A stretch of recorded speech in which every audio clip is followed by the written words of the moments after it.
Bonjour et bienvenue à l'émission Chrétiens comme Christ. Aujourd'hui, nous allons parler des effets de la louange avec Christine et Nathanaël. Alors Bonjour. Christine, je te donne la parole. Bien, le premier effet de la louange, c'est ce que nous dit le psaume 22, verset 4. « Pourtant tu es le Saint, tu sièges au milieu des louanges de son peuple. » La présence de Dieu habite dans les louanges. Dieu se réjouit dans la louange et il descend lorsque son peuple le loue.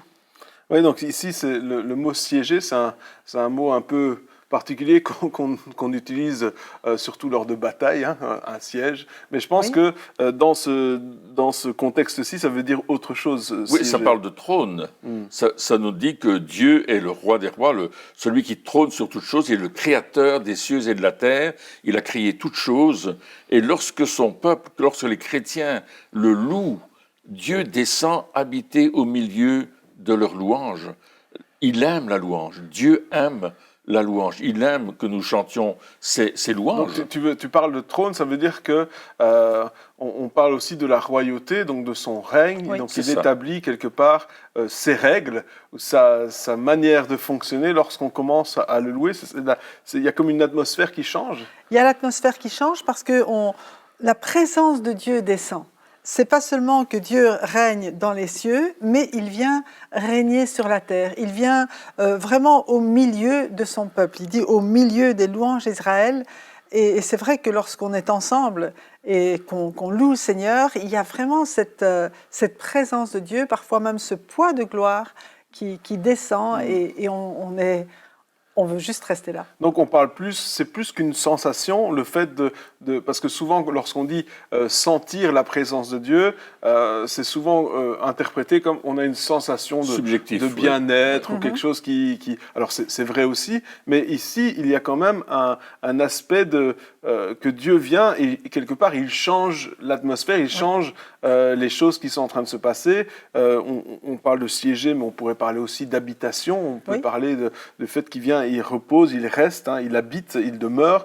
Donc, c'est les règles aussi qui changent quelque part. Parce que dans l'habitation de Dieu, c'est les règles de Dieu. Que lorsqu'on est chez Dieu, c'est ses règles à lui. Mais quand Dieu est présent, effectivement, on va le remarquer, on va le sentir peut-être physiquement. En tout cas, dans notre âme, il va avoir une joie extraordinaire parce que Dieu est là au milieu des louanges de son peuple.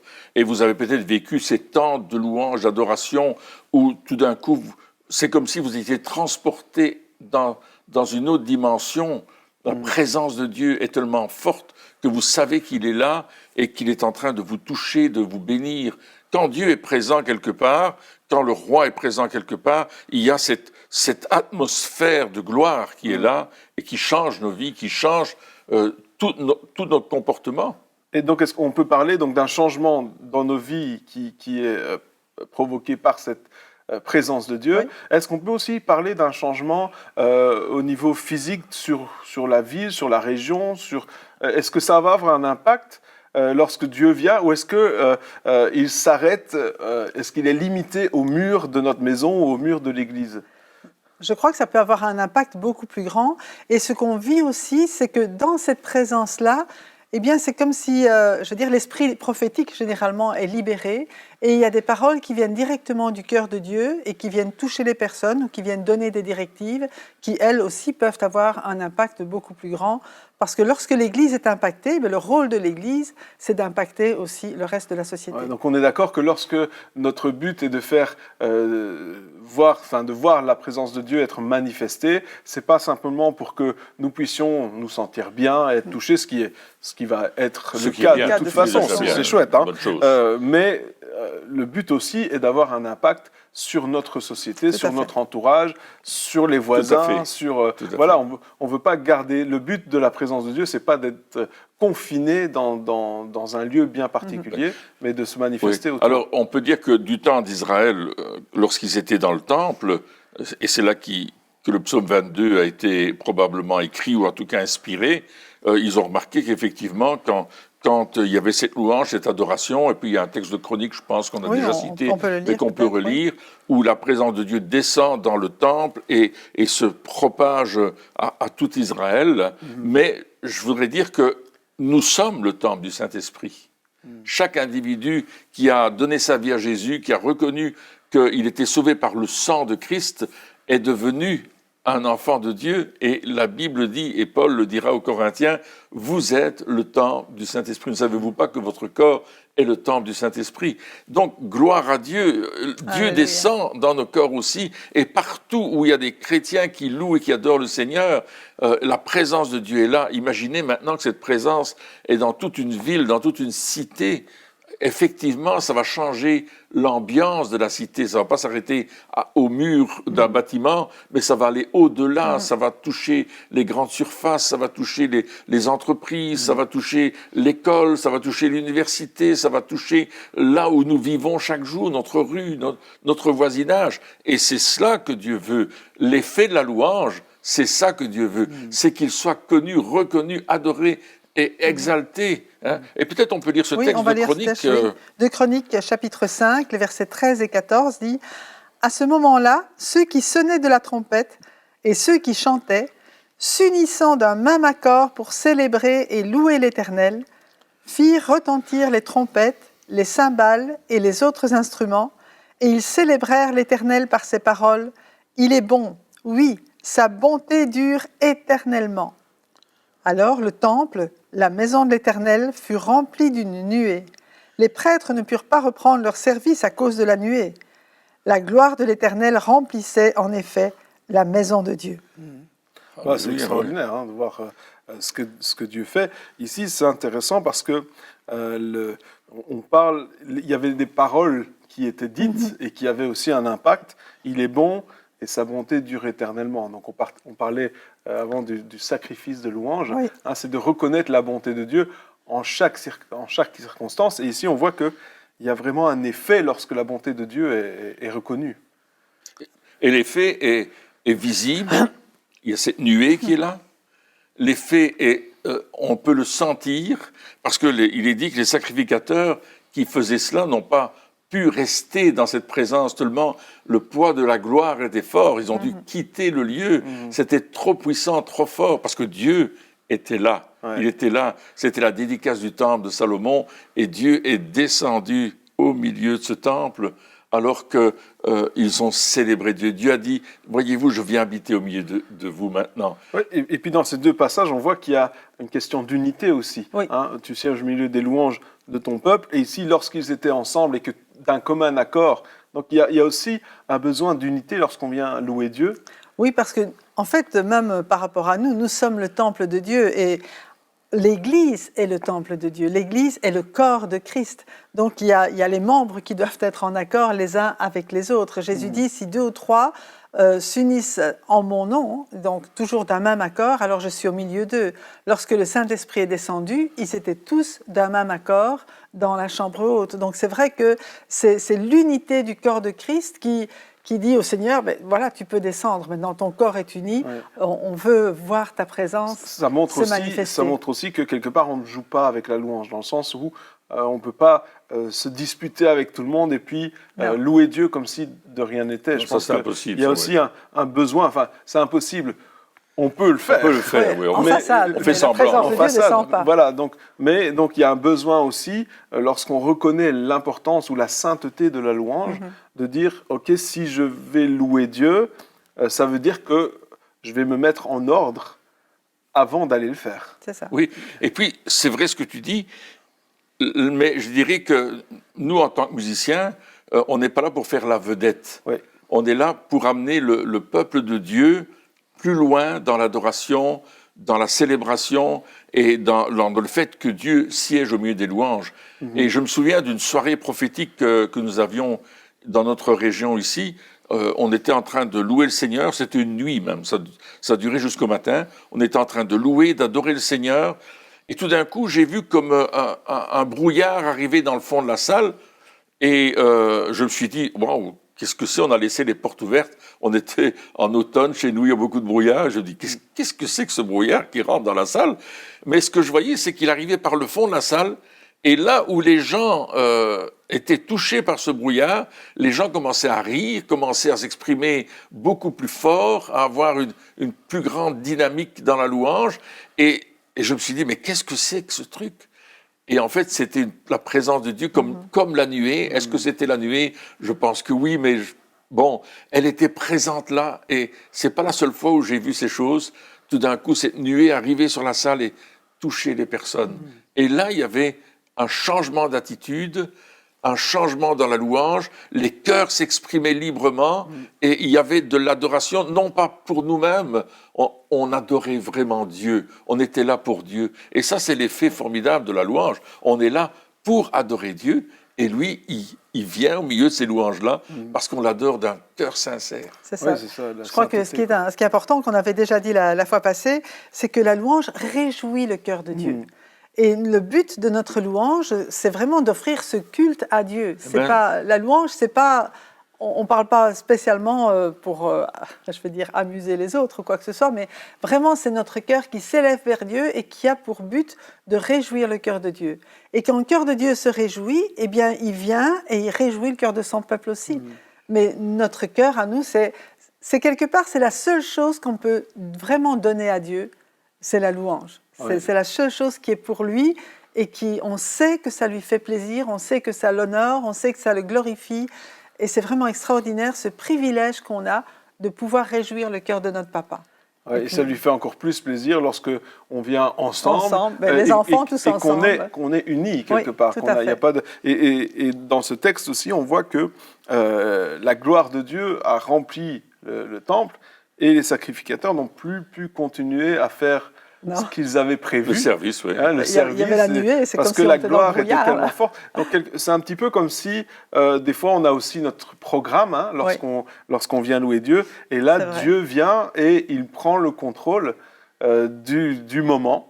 Et là, le programme disparaît parce que les sacrificateurs, ils avaient prévu de faire le service, qui est juste. C'était quelque chose de bien, mais la gloire de Dieu était tellement forte que tout a été chamboulé. Donc ça veut dire aussi que lorsqu'on demande à Dieu de venir, on doit être prêt aussi, peut-être pas toujours, mais être prêt à perdre le contrôle. Oui, ça c'est quelque chose qui n'est pas facile, parce qu'on aime bien garder notre agenda et faire les choses comme on a prévu de le faire, mais c'est vrai qu'un des effets, un des premiers effets de la louange, c'est la présence de Dieu, c'est le fait qu'il est en contrôle de toutes choses, et il va agir. Il y a des gens qui vont être délivrés dans la louange, il y a des gens qui vont être guéris dans la louange, il y a des gens qui vont être, tout d'un coup, ils vont comprendre ce que Dieu est en train de leur dire. Des révélations. Des révélations, ça fait tellement longtemps que Dieu leur parle, ils n'ont jamais compris, tout d'un coup, bam, ils se disent « Waouh, tu es en train de me parler, Seigneur, c'est extraordinaire ».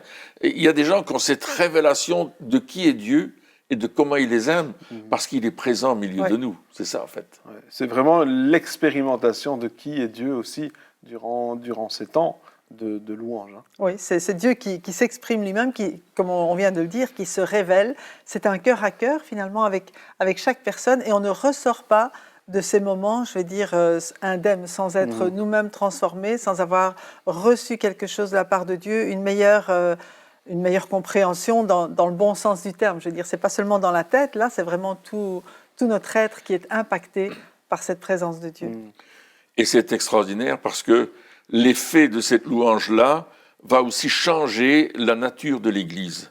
On a vu que beaucoup de réveils ont été engendrés par des nouveaux chants, ou des nouveaux chants sont venus dans beaucoup de réveils. Et on voit ça à travers les siècles. Il y a eu des chants qui ont été écrits qu'on chante encore aujourd'hui, alors qu'ils ont été écrits il y a 200 ans, par exemple. On les chante encore aujourd'hui. On a changé les mélodies, on a changé le rythme, etc.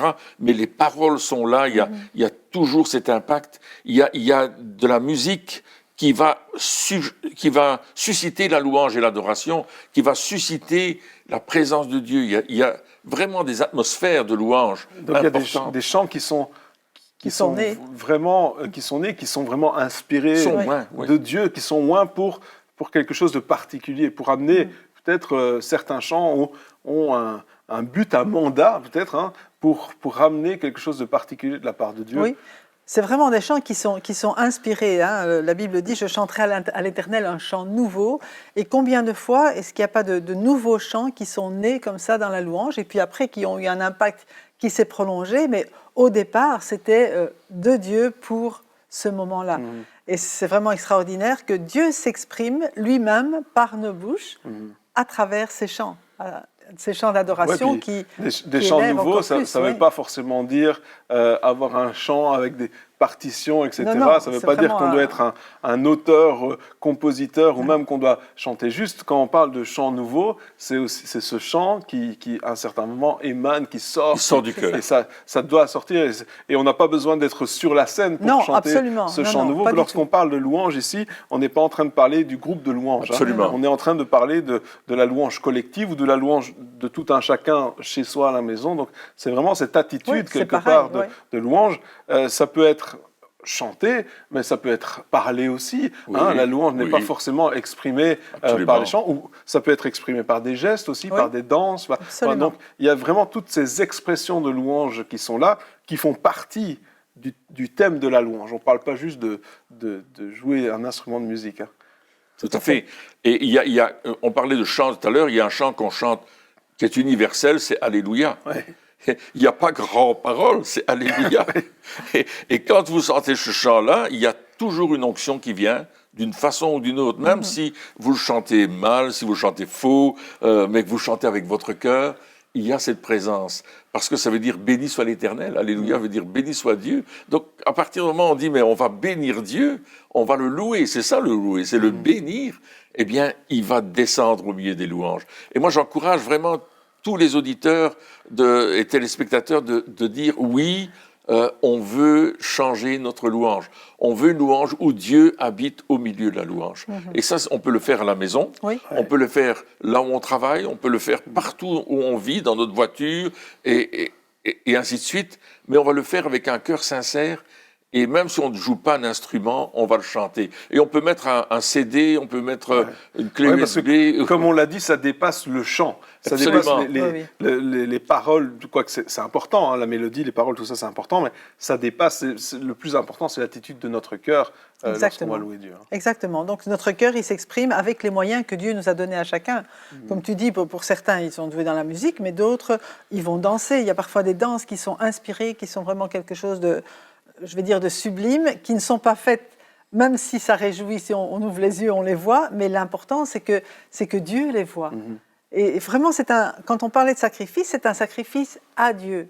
Donc la louange, c'est jamais pour épater les autres, c'est toujours pour vraiment se tourner vers Dieu et je répète encore, réjouir son cœur. C'est ça le plus important là-dedans. Ce qui est important aussi de dire, c'est que Dieu désire toujours se manifester. Il n'y a pas une fois où Dieu n'a pas envie de venir. Je sais que des fois, il y a ces raisonnements qui sont là où lorsqu'on est en train de louer Dieu, on ne sent pas la présence de Dieu. Certaines personnes peut-être ont des difficultés ou c'est au travers pendant une réunion et il y a l'impression qu'il n'y a rien qui se passe. Je crois que quand c'est comme ça, il ne faut pas en rester là. Il ne faut pas se dire, tiens, aujourd'hui, Dieu n'a pas envie, ou aujourd'hui, je ne suis pas assez bien, ou aujourd'hui, il faut se dire, s'il y a un problème, qu'est-ce que c'est ? Et je veux régler ce problème-là parce que Dieu veut vraiment se manifester. Alors la question qu'on peut se poser, c'est, qu'est-ce que je dois faire quand c'est comme ça ? Quand je ne ressens pas la présence de Dieu, comment est-ce que je vais percer au travers de ça ? Comment est-ce que je vais pouvoir aller au travers de cela ? Il y a des psaumes qui nous parlent d'adorer, de louer le Seigneur. Peut-être je peux prendre un de ces psaumes à ce moment-là, un psaume que je préfère, et le proclamer en disant, Seigneur, écoute, moi j'ai difficile aujourd'hui, mais je veux commencer à proclamer ta parole, je veux commencer à prendre ma Bible, à prendre un psaume et à dire, Seigneur, voici ce psaume 119, voici... mais t'as le temps alors. où je vais proclamer que tu es grand, que ta bonté durera toujours, et je vais commencer à le louer avec des paroles de la Bible, et je vais citer ces paroles et je vais dire, Seigneur, je te les donne, je te les offre. Et on va faire comme David disait, mon âme loue l'Éternel. On va s'obliger, on va se dire, fais-le. Donc il y a une persévérance. Il y a une persévérance. Ok. Et qu'est-ce qu'on peut faire d'autre encore ? Pas seulement les psaumes, mais je vais dire, je vais essayer de trouver mes mots. Peut-être rentrer aussi en soi-même dans le sens où parfois notre tête chante des chants et que notre cœur ne réalise pas. Et là, c'est là aussi la persévérance de dire, mais Seigneur, toi, tu es toujours digne, que je le sente ou que je ne le sente pas. Revenir vraiment à aligner notre cœur avec ce que nous pensons, aligner notre cœur avec les mots qui sortent. Donc, adorer Dieu de tout notre cœur. Arrêter de toujours essayer de juste penser, mais vraiment que ça vienne de notre cœur. Exactement. Et en parlant de manière de louer le Seigneur, dans notre Église, on loue le Seigneur avec des bannières. Donc il y a plusieurs personnes qui ont fabriqué des bannières, et elles viennent avec leurs bannières, et vous savez, il y a un texte qui dit « Élève ta bannière ». Ouais. Élève ta bannière en l'honneur de l'Éternel. Et là, les gens viennent, ils élèvent leur bannière, ils dansent. Il y a un endroit particulier dans l'église où ils peuvent le faire. Et ils ne le font pas pour qu'ils soient vus, parce qu'ils sont vus de personne. Ils ne sont même pas vus de la caméra. Ouais. Ils sont là pour adorer Dieu avec leur bannière. Donc, une des manières de percer aussi, c'est peut-être de changer de manière de louer Dieu. Peut-être peut-être qu'on a commencé avec... mais avec des paroles, mais peut-être que ça ne nous correspond pas trop et qu'on a besoin de nous exprimer différemment. Je pense qu'il y a aussi, comme on l'avait dit tout au début, le fait aussi de voir la sainteté de la louange, c'est-à-dire que si dans notre vie, on voit déjà qu'il y a des choses qui ne sont pas réglées, ou qu'on en veut à quelqu'un, peut-être que c'est aussi un moment, lorsque on se dit, tiens, Dieu ne se manifeste pas, c'est peut-être un moment aussi pour se remettre en ordre. Oui. Tout à fait, oui. Moi, je crois que la louange, tu ne peux pas faire de la louange à Dieu en ayant de la haine contre quelqu'un ou l'adoration. Tu ne peux pas faire semblant, tu ne peux pas d'un coup t'avancer, commencer à faire un petit pas de danse, etc., comme si tout allait bien, alors que tu sais que toi-même, tu as un problème avec des personnes. Et c'est là qu'il faut se mettre en ordre devant Dieu avant de rentrer dans cette dimension de la louange. Parce que Dieu va venir habiter au milieu de la louange. Oui, c'est ça. On sait que Dieu veut, il veut vraiment se manifester. Je pense qu'une autre chose à faire, ce serait aussi peut-être des fois, on parlait de notre raisonnement. Notre raisonnement a du mal à croire que Dieu veut se manifester. C'est vrai, des fois, il y a un combat dans nos pensées entre ce qu'on ressent et la vérité de la parole de Dieu. Et je pense que des fois, il faut aussi proclamer ce que la parole de Dieu dit par rapport à la présence de Dieu. C'est-à-dire qu'on dit, non, je proclame que Dieu est là, je proclame que parce que je le loue, Dieu est là, etc. Donc, la foi est importante aussi. Absolument. Lorsqu'on loue Dieu, lorsqu'on veut voir sa présence se manifester, on va persévérer parce qu'on veut absolument voir cette manifestation de la présence de Dieu. En fait, ce n'est pas nos sentiments qui doivent conduire, mais c'est effectivement notre foi dans la parole de Dieu. Et qu'on ressente ou qu'on ne ressente pas, la parole de Dieu reste la vérité. Jésus a dit, si 2 ou 3 sont assemblés à mon nom, je suis au milieu d'eux. Si on est 2 ou 3, on est 2 ou 3 aujourd'hui, nous savons que Dieu, il est là, il est présent au milieu de nous, qu'il nous conduit, on veut le louer déjà maintenant, on veut le louer, on veut l'adorer pour sa présence, pour son amour, pour ce qu'il veut aussi communiquer à tous ceux qui nous regardent à travers cette émission. Et voilà, je pense que c'est important de dire, Seigneur, toi tu es toujours digne d'être loué. Toi, tu es toujours celui qui mérite notre louange, notre adoration, le fruit de nos lèvres qui confesse ton nom, et on veut te réjouir dans tout ce que nous faisons. Ouais, je crois que lorsque nous commençons à parler comme ça, lorsqu'on commence à croire, eh bien, le diable et toutes les pensées qui viennent, qui sont pas de Dieu, mais qui essayent de nous faire croire, soit qu'on n'est pas digne, soit qu'on n'a pas assez prié, soit que Dieu n'a pas envie. Toutes ces pensées qui viennent, qui sont là, à chaque fois qu'on veut rentrer dans la présence de Dieu, il y a une opposition. Parce que le royaume de ce monde ne veut pas qu'on rentre dans la présence de Dieu. Parce que le diable sait que lorsqu'on va rentrer dans sa présence, on va être transformé. Et donc, il ne veut absolument pas qu'on le fasse. Et donc, il va essayer de trouver plein de raisons pour qu'on n'y arrive pas. Mais une fois qu'on décide de dire non, je crois à ce que la parole de Dieu dit, et j'arrête de croire toutes ces pensées, je réalise, et réaliser aussi que ces pensées ne sont pas de nous. C'est vrai. Elles ne sont pas de nous. Absolument, c'est une attaque. C'est des choses qui ne sont pas justes, c'est des mensonges. Et lorsqu'on commence à déclarer que ces pensées ne sont pas justes et qu'on arrête de les croire, à ce moment-là, on va s'aligner avec la parole de Dieu et on va voir la manifestation de la puissance de Dieu se démontrer au travers des réunions et de là où on est d'ailleurs. Absolument. Et je pense à la prière de notre Père. Notre Père qui est aux cieux, que ton règne vienne, que ta volonté soit faite sur la terre comme elle est faite au ciel. Et quand Dieu descend au milieu de la louange, c'est pas simplement pour être là au milieu de la louange, c'est aussi pour que sa volonté qui est au ciel soit faite sur la terre. C'est pour qu'il y ait cette manifestation de sa volonté qui va transformer non seulement l'atmosphère, mais qui va transformer les choses dans notre région. Peut-être il y a des difficultés, qu'elles soient économiques, qu'elles soient morales, qu'elles soient spirituelles. Lorsque Dieu descend au milieu des louanges, il y a quelque chose qui se passe. Il nous donne une révélation de comment on va faire les choses, qu'est-ce qu'on doit faire, pourquoi on doit le faire. Et tout d'un coup, on reçoit cette révélation et on va changer les choses. Il y a aussi un obstacle là-dedans, c'est la tradition. Et parfois, on n'a pas été habitué à louer de cette façon-là, et donc on est un peu bloqué sur notre manière de nous exprimer. Mais la louange, elle est en nous.